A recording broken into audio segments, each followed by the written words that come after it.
Hi guys! Magandang gabi. Welcome back po dito sa Gandara sa YouTube channel for Showbiz Update.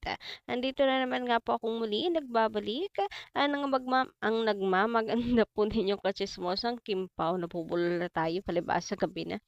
Upang magatid sa inyo ng latest update and fresh happenings patungkol kay Kim Chu and Paulo Avellino. And para nga sa gabing ito ang ating mainit at chika ay may kinalaman dito po sa ganap ni Kimi and sa pamilya ni Kimi na kung saan ngayon nga po ay magkakasama na sila. So nakakatuwa naman po. Makita po ulit ang Chu brothers na magkakasama. But before that, sa mga hindi pa po nakasubscribe dito sa ating channel, maaari lamang na pindutin po ninyo ang subscribe button at notification bell para maging updated po kayo at ma-notify tuwing may bago tayong chika at balita hinggil sa Kim Pao. Basta po mga balita na may kinalaman kay Kim Chu and Paolo Avellino, sagot na natin yan. And eto na nga, unahin po natin pag-usapan sa gabing ito ang tungkol dito sa nakita natin kanina lang sa Socmed. Dinownload ko nga kasi nakakatuwa naman. Sabi dito, long time crush niya noon, pagmamay-ari na niya ngayon. Huy, grabehan sa pagmamay-ari. Antay tayo ng announcement ng Kim Pao, syempre sa relasyon nila. But syempre at the same time gusto natin yan. And nakakabilib lang guys ang isang Paolo Avellino. Lakas ng manifestation dekada yung inintay. Pero worth it naman yung paghihintay. Pero in fairness, dekada ang lumipas pero same pa rin po talaga ang looks nila. Parang sa pabata ata ang mga ito, hindi po sa patanda eh. Si Paulo po talaga yung solidong example na pag may tiyaga, may nilaga. Isang dekada ba naman mahigit ang paghihintay. So, etong napaka-consistent ni Paulo Avellino, sa mga pag tinatanong siya sino talaga yung dream girl, charot, joke lang.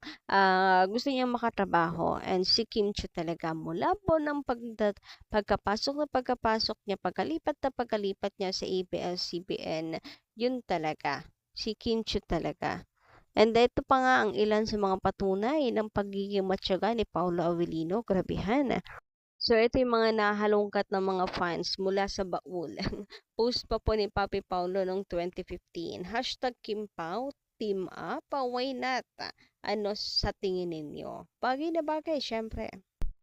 Eto pa, post po niya noong 2016 naman, waiting na sana magkaroon sila ng project together. Huy, may pa-admin na si Paulo, pero sure naman, kasi alam nila na talagang dream girl po nila, ay dream girl, dream po ni Paulo na makatrabaho si Kim Chu. Napaka-vocal naman po kasi talaga ni Paulo. Consistent siya sa pagsagot sa mga interviews, hindi lang sa mga post ha. And speaking of manifestation, grabe talaga tong si Paulo. So malamang guys, ito po yung pinanghahawakan ni Paulo. Everything comes to you at the right moment. Be patient. And ayan, sa pagiging patient ni Paulo Avellino, finally, eto na po ang Kim Pao. Malayo na ang narating. Ang dami na pong nakuhang awards, mapa-individual man or kanila pong mga pinagsamahan na serye. So, ang Linlang at What's Wrong with Secretary Kim, national winner, wag ka. And si Kim Chu and Paolo Avellino individually ay Hakot Awards. So, nakakatuwa na talagang walang sapawan ang dalawa. Talagang mapa teamwork, individual, they shine. Walang napag-iiwanan dahil parehas silang mahusay na aktor. Samantala, ito naman pong ikinakikilig ni Kimi. Napapost nga po siya ng I'm about to sleep now. Then, I read this. Oh, thank you. Nakakatuwa naman kasi talaga magbasa guys, lalo na mga papuri po para kay Kimi, 'di ba? So lalo na po si Kim Chu kung siya po makakabasa niyan, mga papuri para sa kanya. Kasi yung mga pagod niya, paghihirap, puyat, syempre nagbubunga at nakikita ng mga tao. Hindi lang po ng mga fans ng publiko as in. So, ito nga po yung post na shinare ni Kim that melts her heart. A star who shines brightest for her fans.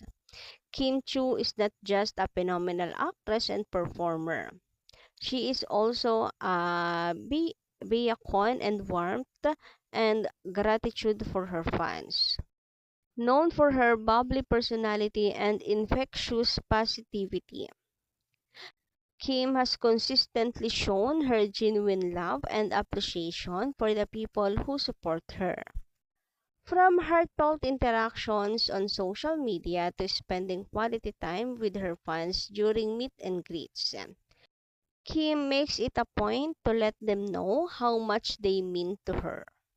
She often expresses her gratitude through thoughts or thoughtful messages, surprises, and moments of joy she shares with them, proving that she treasures their unwavering support. But what truly sets Kim apart is her passion for her craft. Whether she's acting, hosting, or performing on stage, her dedication is undeniable. Kim's vibrant energy and commitments to excellence reflect how much loves what she's doing, and that passion radiates to everyone watching her. Her authenticity, humility, and love for her fans remind us why she remains one of the most beloved stars in the industry.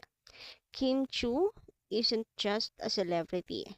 She's an inspiration, making her fans feel seen, loved, and appreciated every step of the way.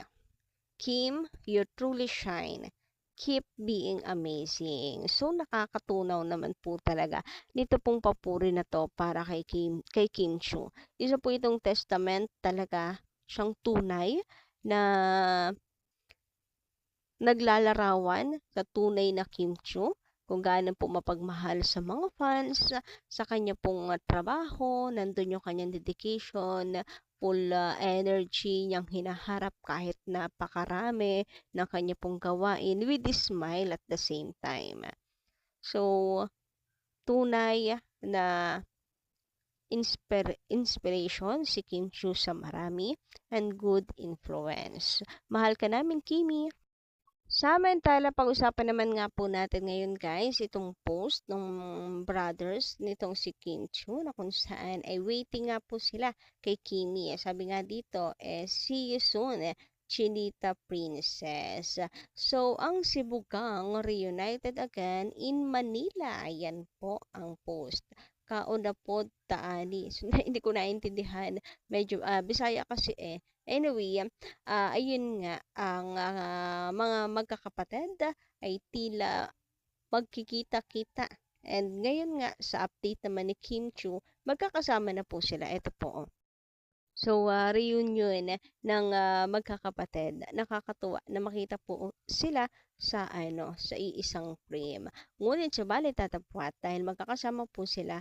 Eto guys, at usap-usapan si Paolo Avellino.